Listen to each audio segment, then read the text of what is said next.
नमस्ते विद्यार्थी मित्रों, मैं रंजना कुशवाहा आप सभी का हिंदी कंपोजिशन विषय में आज आप सबका फिर से एक बार स्वागत करती हूँ। छात्रों, आज हम अपने हिंदी कंपोजिशन विषय में उपयोजित लेखन की तरफ आगे बढ़ते हैं।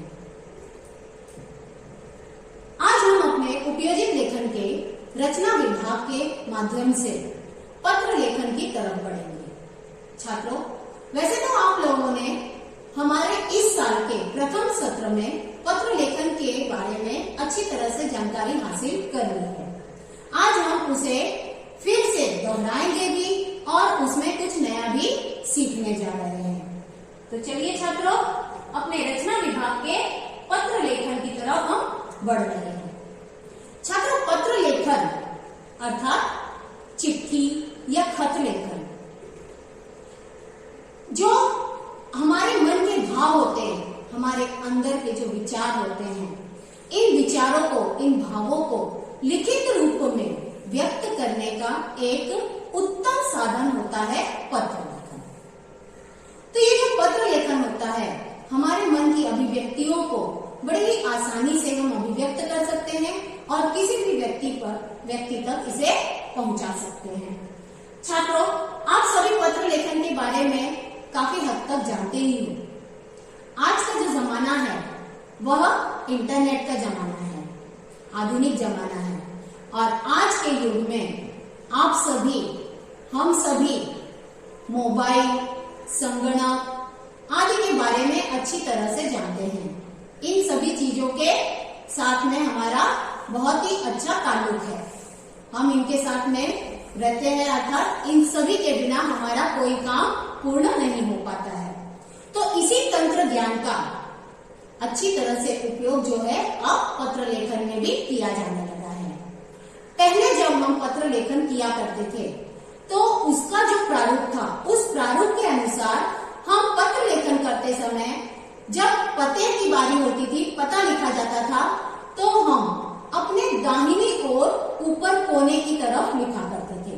परंतु आज पत्र का प्रारूप बदल चुका है, इंटरनेट का जमाना है, और इसीलिए पत्र का प्रारूप जो बदला हुआ है उसमें बाईं ओर कोने में ऊपर से शुरुआत की जाती है। तो यह जो पत्र लेखन हम लोग करने वाले हैं उसमें नए रूप के अनुसार ईमेल के प्रारूप में पत्र लेखन को किया जाने वाला है। तो चलिए छात्रों, आगे हम बढ़ते हैं। सर्वप्रथम हम जाने कि पत्र के प्रकार क्या होते हैं, पत्र के प्रकार कितने होते हैं। पत्र के मुख्य रूप से दो प्रकार होते हैं, अनौपचारिक पत्र और औपचारिक पत्र। अनौपचारिक अर्थात इनफॉर्मल लेटर और औपचारिक अर्थात फॉर्मल लेटर होता है। तो आज हम अपने पत्र लेखन के इस प्रथम भाग में, इसके पहले भाग में हम औपचारिक पत्र अर्थात इनफॉर्मल लेटर के बारे में कुछ जानकारी दोहरा लेते हैं, जो आपने इस साल के प्रथम सत्र में पहले ही हासिल कर ली है। तो आइए बच्चों, अनौपचारिक पत्र में जो लिखने वाला व्यक्ति होता है और जिसे पत्र लिखा जा रहा है, उनका आपस में गहरा संबंध होता है, अर्थात व्यक्तिगत निजी संबंध होता है। यह पत्र अपने मित्रों, माता पिता, अपने सगे संबंधियों आदि को लिखा जाने वाला पत्र होता है। अनौपचारिक पत्र में आत्मीयता का भाव लिखा जाता है, अर्थात हम उसमें अपने मन के विचारों को व्यक्त करते हैं। व्यक्तिगत बातों का उल्लेख होता है, अर्थात पर्सनल बातें इसमें हम लिखते हैं। व्यक्तिगत सुख दुख का ब्यौरा होता है, अर्थात व्यक्तिगत यानी पर्सनल बातें जो होती हैं उसका वर्णन हम सुख दुख के रूप में इस तरह के पत्र में करते हैं। अनौपचारिक पत्र में व्यक्तिगत संबंध का उल्लेख किया जाता है, अर्थात इसमें हमारे पर्सनल रिलेशनशिप जो होते हैं उनको हम उल्लेखित करते हैं, उनका वर्णन इस तरह के पत्रों में करते हैं। छात्रों, अनौपचारिक पत्रों में निम्नलिखित पत्र आ सकते हैं, जैसे कि बधाई पत्र, जब आपको किसी के जन्मदिन पर बधाई देनी हो, शुभकामनाएं देनी हो, या दीपावली की शुभकामना देनी हो, होली की शुभकामना देनी हो, ईद की शुभकामनाएं देनी हो, तब हम बधाई पत्र लिखते हैं। शुभकामना पत्र में भी इसी तरह से होता है, उसमें शुभकामनाएं दी जाती हैं, और जिस तरह से भी शुभकामनाएं देने के लिए हम लोग पर्सनल अगर एक जगह पर उपस्थित नहीं हो पाते हैं तो पत्र इसके लिए बहुत ही उत्तम साधन होता है। तो बधाई पत्र और शुभकामना पत्र जो है कुछ हद तक एक दूसरे से मिलते जुलते होते हैं। उसके बाद में है निमंत्रण पत्र। जैसे आपके घर में कोई शुभ कार्य होने जा रहा है, जैसे शादी विवाह है, या फिर जन्मदिन पर आप अपने मित्रों को या रिश्तेदारों को आमंत्रित करना चाहते हो, तो उन्हें लिखे जाने वाले पत्र निमंत्रण पत्र कहलाते हैं। उसके अलावा विशेष अवसरों पर लिखे गए पत्र, जैसे कि मान लीजिए आपका नया घर मकान है और उसका इनॉग्रेशन हो रहा है, गृह प्रवेश हो रहा है, तो यह विशेष अवसर हो गया। तो ऐसे अवसरों के लिए भी जो पत्र लेखन किया जाता है वह अनौपचारिक पत्र के अंतर्गत आते हैं। उसके बाद में है सांत्वना पत्र। जब कोई व्यक्ति दुखी होता है तो हम उसे सांत्वना देते हुए, धैर्य बंधाते हुए जो पत्र लिखते हैं वह सांत्वना पत्र कहलाता है। किसी प्रकार की जानकारी देने के लिए हम अपने मित्रों को, माता पिता को या सगे संबंधियों को कोई अलग तरह की जानकारी अगर देना चाहते हैं, किसी बात के बारे में बताना चाहते हैं, तो उसमें भी इस तरह के पत्रों का समावेश होता है। कोई सलाह आदि देने के लिए लिखा जाने वाला पत्र, जिस तरह से जानकारी के लिए पत्र लिखते हैं उसी तरह से सलाह मशविरा के लिए भी पत्र लिखे जाने वाले होते हैं, वे भी अनौपचारिक पत्र ही कहलाते हैं। देखिए छात्रों, अनौपचारिक पत्रों में जब हम बड़ों को पत्र लेखन करते हैं, बड़ों के लिए कुछ लिखते हैं, तो उसमें आदर सूचक शब्दों का प्रयोग किया जाता है। तो यहाँ पर आप ध्यानपूर्वक देखिए, जब अपने से बड़े हों तो किस तरह के शब्दों का प्रयोग हमें पत्र की शुरुआत में संबोधन के रूप में करना चाहिए। उसके लिए हम आदरणीय, पूजनीय, पूज्य या श्रद्धेय इस तरह के संबोधन वाले शब्दों का प्रयोग करते हैं। जैसे आदरणीय पिताजी, आदरणीय दादाजी, पूजनीय माताजी, इस तरह के शब्दों का प्रयोग करके हम संबोधित करने वाले शब्दों का प्रयोग पत्र लेखन के आरंभ में करते हैं। अगला है पत्र का अभिवादन। अभिवादन जब हम बड़ों को करते हैं तो उसके लिए अनौपचारिक पत्र में इस तरह के शब्दों का प्रयोग होता है। सादर प्रणाम, सादर चरण स्पर्श, सादर नमस्कार आदि। बड़े अगर पूज्य पिताजी, सादर प्रणाम, इस तरह से हम पत्र लेखन के अभिवादन में उसका प्रयोग करते हैं। उसके बाद में पत्र लेखन पूर्ण हो जाने के बाद में जब पत्र की समाप्ति होती है, उसका समापन होता है, तो समापन करते समय आपका बेटा, आपका पोता, आपका नाती, आपकी बेटी, आपकी पोती, आपकी नातिन, आपका भतीजा इत्यादि शब्दों से उसका समापन किया जाता है। अब जिस तरह से बड़ों के लिए कुछ आदर सूचक शब्दों का प्रयोग होता है, ठीक उसी प्रकार से जब अनौपचारिक पत्र हम अपने मित्रों को या हम उम्र व्यक्ति को लिखते हैं, अर्थात जो हमारे ही उम्र का हो, उसके लिए जब हम पत्र लिखेंगे तो शुरुआत में उसके संबोधन के लिए कैसे शब्दों का प्रयोग करते हैं? देखिए, प्रिय अर्थात प्रिय मित्र, चिरंजीव, अपना छोटा भाई है तो हम चिरंजीव, उसके आगे भाई का नाम लिख सकते हैं, चिरंजीव रोहन, इस तरह से लिख सकते हैं। प्यारे भाई, इस तरह का संबोधन कर सकते हैं। प्रिय मित्र, इस तरह के शब्दों का संबोधन किया जाता है। उसके बाद में पत्र का अभिवादन, जब हम उम्र हो या हमारा कोई मित्र हो या हमारी कोई सहेली हो, तो उसके लिए इस तरह के शब्दों का अभिवादन होता है। मधुर स्मृतियां, सदा खुश रहो। अगर हमसे छोटा भाई है या हमारे बेटे के लिए हम लिख रहे हैं, पिता अपने बेटे के लिए पत्र लिखते हैं, तो वहां पर लिख सकते हैं सदा खुश रहो, सुखी रहो, आशीर्वाद। इस तरह के शब्दों का अभिवादन के रूप में प्रयोग होता है। उसके बाद में पत्र के समापन में यहाँ लिखा जाता है तुम्हारा, अर्थात तुम्हारा भाई या फिर तुम्हारी बहन, तुम्हारा मित्र। अब हमने यहाँ पर आपका नहीं लिखा, तुम्हारा लिखा, क्योंकि मित्र जो है वह हमारा मित्र है, दोस्त है, इसके लिए हमें उसमें ज्यादा औपचारिक बनने की आवश्यकता नहीं होती, यानी ज्यादा फॉर्मेलिटी की आवश्यकता नहीं होती है। और दूसरी बात में हमसे छोटे हैं तो हम अपने से छोटों के लिए तुम्हारा या तुम शब्द का प्रयोग कर सकते हैं। ठीक उसी तरह से तुम्हारा हितैषी, तुम्हारा शुभ चिंतक, इस तरह के शब्दों का प्रयोग किया जाता है। यहाँ पर छात्रों अनौपचारिक पत्र के लिए एक उदाहरण के रूप में प्रश्न है, ध्यान दीजिएगा सभी। सुजीत / सुजाता बजाज, यह है नाम पत्र लेखन करने वाले व्यक्ति का, अर्थात जो पत्र लिखने वाला व्यक्ति है। तो इसमें लड़का अगर लिख रहा है तो सुजीत बजाज, लड़की है तो सुजाता बजाज। अब इनका पता क्या है? 25 सहकार नगर अमरावती से, अर्थात सुजीत या सुजाता बजाज उनके रहने का ठिकाना है 25 सहकार नगर अमरावती, और यहाँ से वे अपने छोटे भाई नीरज को परीक्षा की तैयारी के लिए पत्र लिखता या लिखती है। अगर सुजीत पत्र है लिखने वाला है तो लिखता है, और सुजाता है तो लिखती क्रिया का प्रयोग होता है। अब देखिए यह पत्र किस तरह से लिखा जाएगा, उसके लिए क्रमानुसार आपको यहाँ पर ध्यान देना है।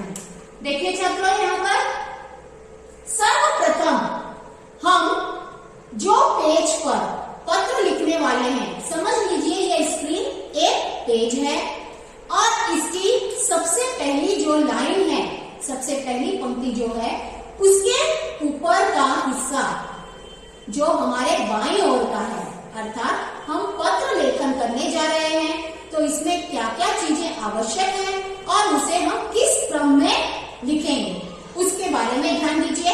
सर्वप्रथम हम जिस दिन पत्र लिखा जा रहा है उस दिन की दिनांक लिखेंगे इस तरह से। यहाँ पर मैंने लिखा हुआ है 1 जुलाई 2020, लेकिन लिखते समय बच्चों ध्यान देना है 1 जुलाई के बाद अल्प विराम है, उसके बाद में सन अर्थात 2020, और अब चल रहा है 2021। तो यहाँ पर दिनांक लिखते समय आपको यह बात ध्यान रखनी है कि जिस रोज हम पत्र लिख रहे हैं उस दिन की दिनांक और वही महीना और साल भी उसमें आना चाहिए। महीने का नाम लिखने के बाद अल्प विराम लगाना भूलना नहीं है। उसके बाद में दूसरा स्टेप जो है हमारा वह होता है ईमेल का। जैसा कि आप सभी शुरू में ही जान चुके हैं कि जमाना जो है हमारा इंटरनेट का है, तो हमें यहाँ पर इंटरनेट अर्थात उसी का तंत्र ज्ञान का उपयोग करते हुए ईमेल का प्रयोग करना है, इसलिए इसे ई पत्र भी कहा जाता है। तो अब यहाँ पर हम सर्वप्रथम जिसका नाम यहाँ पर लिखने वाले हैं, जिसके नाम से पत्र लेखन होगा, वह व्यक्ति है नीरज। तो नीरज का हमने यहाँ पर ईमेल आईडी तैयार कर लिया है, neerajbajaj@gmail.com। इसके बाद में अब हम लिख रहे हैं प्रिय भाई नीरज, जिसे हम पत्र लिख रहे हैं उसके लिए संबोधित करते हुए प्रिय शब्द का प्रयोग किया है हमने, और रिश्ता है उसके साथ में भाई का, इसलिए प्रिय भाई नीरज। हम यहाँ पर प्रिय भाई भी लिख सकते हैं या प्रिय भाई नीरज अर्थात भाई का नाम भी लिख सकते हैं। उसके बाद में भाई को जब हम यहाँ पर उसके आगे अभिवादन करेंगे तो अभिवादन के रूप में हम यहाँ पर लिख रहे हैं शुभाशीष। छोटा भाई है तो उसे आशीर्वाद स्वरूप हमें यहाँ पर अभिवादन करना है, तो हमने यहाँ पर लिखा सुभाषित, उसके बाद में पूर्ण विराम। उसके बाद में यह जो आप परिच्छेद देख रहे हो, ध्यान दीजिए यहाँ पर, यहाँ से लेकर यहाँ तक पहला परिच्छेद है और दूसरा परिच्छेद एक अकेली पंक्ति का है। तो हम पत्र लेखन करते समय एक बात का ख्याल रखना है छात्रों कि पत्र लेखन में जो पत्र का विषय होता है वह हमें परिच्छेद के रूप में लिखना है। तो परिच्छेद की जो संख्या होती है वह 2, 3 या 4 तक हो सकती है। छोटे छोटे पैराग्राफ भी हो सकते हैं और इस तरह का बड़ा पैराग्राफ भी बनाया जा सकता है, लेकिन याद रखिए कि परिच्छेद का बनाना आवश्यक है। तो अब यहाँ पर हमने परिच्छेद जो लिखा है इसे कलेवर कहा जाता है। यह पत्र का कलेवर कहलाता है या पत्र की विषय वस्तु या विषय विवेचन भी कहा जाता है। अब इसमें हमने क्या लिखा है देखिए, बहुत दिनों से तुम्हारा कोई पत्र नहीं आया, क्या कारण है? आशा करती हूँ परीक्षा की तैयारी में तुम लगे हो। अर्धवार्षिक परीक्षा में तुम्हारा रिजल्ट थोड़ा कम था, इससे माता पिताजी को थोड़ा दुख हुआ था। वे अपनी सारी आवश्यकताओं से दूर हटकर तुम्हें घर से इतनी दूर रखकर पढ़ा रहे हैं। तुम्हें अपना बहुमूल्य समय मित्रों के साथ इधर उधर घूमने में व्यर्थ नहीं गंवाना चाहिए। भाई, तुम्हें एक समय सारणी बनाकर उसके अनुसार तुम्हें पढ़ाई करनी चाहिए। मित्रों के साथ गपशप करना और यहाँ वहाँ भटकना जीवन में किसी काम नहीं आता है। अपना एक लक्ष्य बनाओ और उसे प्राप्त करने के लिए हर संभव प्रयत्न करो। उसके बाद दूसरा परिच्छेद है बच्चों, माता और पिताजी की ओर से शुभाशीष। तो अब यहाँ पर आप क्रिया में स्त्रीलिंग शब्द का प्रयोग करने से आप इतना तो जान ही चुके हो कि बहन सुजाता अपने छोटे भाई नीरज को पत्र लिख रही है। अब यहाँ पर पत्र हमारा पूर्ण होने जा रहा है, तो पत्र के अंत में जब हम लेखन करेंगे वहाँ अपना नाम लिखा जाता है, पता लिखा जाता है। तो उसका भी स्वरूप कैसा होना चाहिए ध्यान दीजिए। आपके जिस तरह से शुरुआत में आपने बाएं और ऊपर कोने से आरंभ किया, वैसा ही पत्र का समापन भी बाएं और नीचे के हिस्से से होगा। देखिए इस तरह से। अब यहाँ पर हम एक लाइन छोड़ करके लिख सकते हैं, तुम्हारी बड़ी बहन। बड़ी बहन का नाम क्या है? सुजाता बजाज। यहाँ पर हम बजाज नहीं लिखेंगे तो ज्यादा अच्छा लगेगा। यहाँ से पत्र लिखने वाले व्यक्ति का हस्ताक्षर होता है।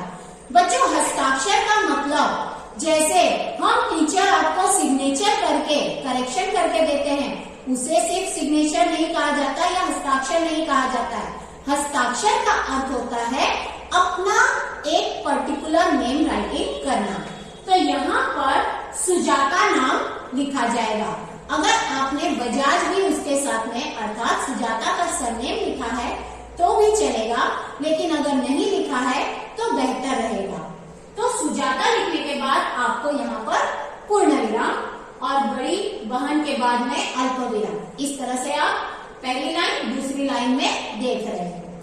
उसके बाद में सुजाता बजाज के रहने का ठिकाना अर्थात उसका पता लेखन करना है, जो कि आपके प्रश्न में पहले ही दिया गया है।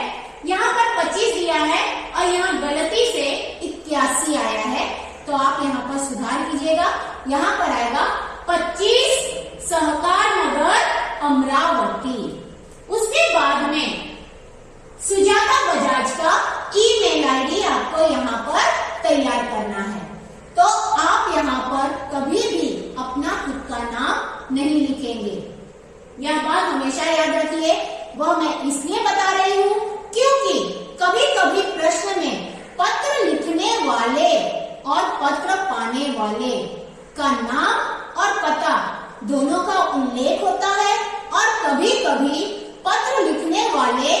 के नाम और पता का उल्लेख नहीं किया जाता है, सिर्फ मात्र पत्र का विषय होता है।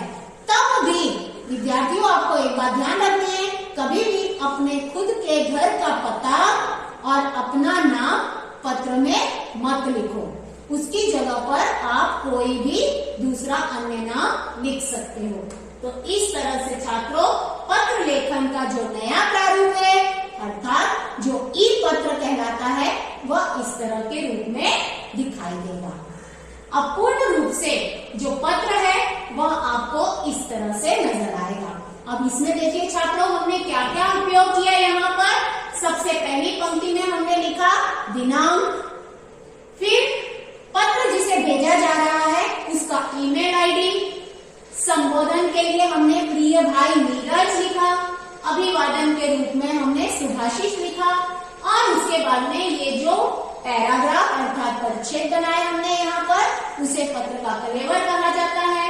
और उसके बाद समापन में हमने तुम्हारी बड़ी बहन हस्ताक्षर की जगह पर यहाँ पर पत्र लिखने वाले व्यक्ति का नाम, उसके बाद पत्र लिखने वाले व्यक्ति का पता और पत्र लिखने वाले व्यक्ति का यहाँ पर अंत में ईमेल आईडी। तो छात्रों यह था हमारा अनौपचारिक पत्र का एक सामान्य सा उदाहरण। छात्रों इसी तरह के आप और भी अनौपचारिक पत्र तैयार कर सकते हो। उसके लिए जैसे कि आपको विषय दिया जाए कि अपने जन्मदिन पर निमंत्रित करते हुए अपने मित्र को पत्र लिखो या अपने छोटे भाई को व्यायाम का महत्व समझाते हुए पत्र लिखो। इस तरह के जो पत्र होंगे वे अनौपचारिक पत्र होंगे। तो छात्रों उम्मीद करती हूँ कि आप सभी अनौपचारिक पत्र के बारे में अच्छी तरह से जान गए होंगे।